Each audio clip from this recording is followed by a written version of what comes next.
Le flash foot du jour, Fédération espagnole de football, la nouvelle sortie de Luis Rubiales. Comme le rapporte Marca, l'ancien défenseur a notamment assuré que le baiser donné à Hermoso n'avait rien de sexuel. Et pour illustrer ses propos, il a fait une comparaison. La signification du baiser pour Jenny était exactement la même que celle d'un baiser pour l'une de mes filles. Entre amis et famille, c'est très courant, a-t-il déclaré. S'il assure qu'il n'a pas été l'auteur d'une agression sexuelle et que ses intentions étaient nobles, il reconnaît qu'il n'aurait pas dû faire ce geste. J'ai fait une erreur, je m'excuse, a-t-il déclaré. Au Real Madrid, Cavaral est impressionné par Bellingham. Nous ne voulons pas trop le défier à l'entraînement car il place la barre très haut. Dès qu'il a commencé à s'entraîner, nous nous sommes regardés pendant la pré-saison avec les anciens et nous nous sommes dit, il sait ce qu'il fait. Il est très rapide, techniquement c'est une folie, il est très complet, il va à droite, à gauche, joue avec ses deux pieds, c'est un finisseur. Vous lui donnez le ballon et il est capable de comprendre d'un coup d'œil ses coéquipiers.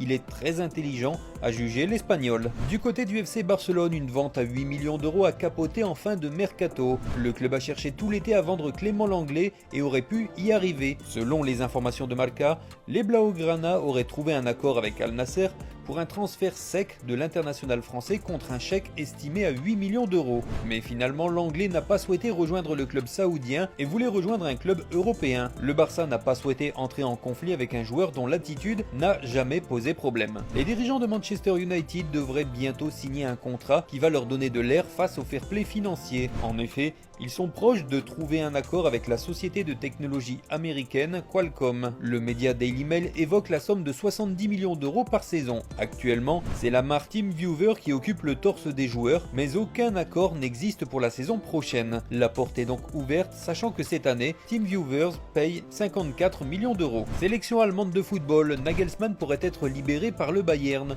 Depuis le licenciement d'Hans-Dieter Flick dimanche, Julian Nagelsmann représente le grand favori pour devenir le nouveau sélectionneur. Alors que l'aspect financier aurait pu incarner un obstacle, le Bayern Munich se montre prêt à le libérer. Il a été écarté en mars mais est toujours sous contrat jusqu'en juin 2024. Le président d'honneur munichois a déclaré « Cette hypothèse ne pourrait pas échouer à cause du Bayern ». L'objectif du Bayern avec cet effort, se débarrasser de son salaire imposant estimé à 6,5 millions d'euros par an. Au Qatar à Al Arabi, jackpot assuré pour Verratti. D'après les informations de Sportzone, Marco Verratti va voir son salaire grimper en flèche au Qatar. Le milieu de terrain de 30 ans va touché environ 24,7 millions d'euros à Al Arabi. Au PSG, il était sous contrat jusqu'en juin 2026 et percevait aux alentours de 14,4 millions d'euros par saison. Le champion d'Europe va toucher un véritable jackpot dans son nouveau club. Et enfin au Real Madrid, Hendrik provoque le doute d'un recruteur. Sur la des Nasser, Manolo Romero, ancien recruteur madrilène, a émis des doutes sur le véritable âge d'Hendrik. J'ai toujours eu des doutes avec lui sur le fait que l'âge qu'on lui donne soit le bon.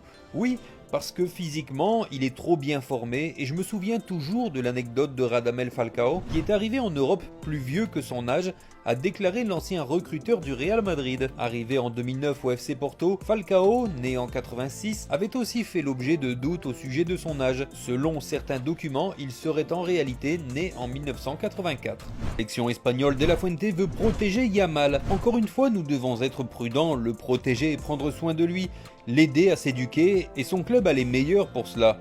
Mais pour le bien du football espagnol et pour lui, nous devons rester calmes. Son potentiel est énorme, mais il y aura des hauts et des bas, comme je l'ai dit hier, et nous devrons être prêts et préparés pour ces moments moins bons, a expliqué De La Fuente. Du côté du Paris Saint-Germain, l'hommage d'Al Khelaifi à Verratti. Marco restera à jamais lié au Paris Saint-Germain. Il a joué un rôle majeur dans notre grande histoire. Je n'oublierai jamais son arrivée en 2012 à l'âge de 19 ans. Depuis, il a toujours été là pour le club, donnant tout son cœur sur le terrain et réalisant tant de grandes choses avec nous. J'aimerais sincèrement remercier Marco et sa famille au nom de tous ceux qui sont liés au Paris Saint-Germain, a déclaré le président du club. Fernando Santos n'est plus le sélectionneur de la Pologne. La fédération polonaise a officialisé la fin de sa collaboration avec le technicien portugais. Santos a déclaré « Même si nous mettons fin à notre collaboration, je suis fier d'avoir dirigé l'équipe nationale polonaise et je souhaite le meilleur à la Pologne et à son peuple qui m'a si bien accueilli lorsque je vivais ici », a-t-il reconnu. Nommé en janvier dernier, L'ancien sélectionneur du Portugal affiche un bilan de 3 victoires et 3 défaites. Au Barça, Deco attend de voir pour Cancelo et Félix. Je rappelle qu'il n'y a pas d'option d'achat dans les contrats des deux joueurs, il s'agit de 2 prêts secs d'1 an. Est-ce qu'ils pourront rester ici après cette saison? Eh bien, s'ils réalisent de belles performances, alors nous essaierons de les garder au club. On y pensera en temps voulu, mais ce n'est pas quelque chose dont nous discutons actuellement, a répondu le dirigeant portugais face aux journalistes. À la Roma, Paulo Dybala ouvre la porte d'une prolongation. Selon Calciomercato, la Roya a informé le directeur des Giallorossi, Thiago Pinto, qu'il avait l'intention de rester à long terme au Stadio Olimpico. Son contrat court jusqu'en juin 2025, mais les Giallorossi espèrent le prolonger jusqu'en juin 2027. Cela entraînerait également une augmentation du salaire à 10 millions d'euros par saison, ce que la Roma espère négocier à la baisse. Luis Rubiales a finalement démissionné de son poste de président de la fédération espagnole. Il faudra donc lui trouver un remplaçant et les premiers noms commencent à circuler. Selon les informations du média Relevo, 2 candidats pourraient prochainement se lancer. Iker Casillas, légende du Real Madrid et de la Roja, ainsi que Antonio Mateu Laos, arbitre international fraîchement retraité. La candidature de Matteo Alemany, qui a quitté ses fonctions de directeur sportif du Barça cet été,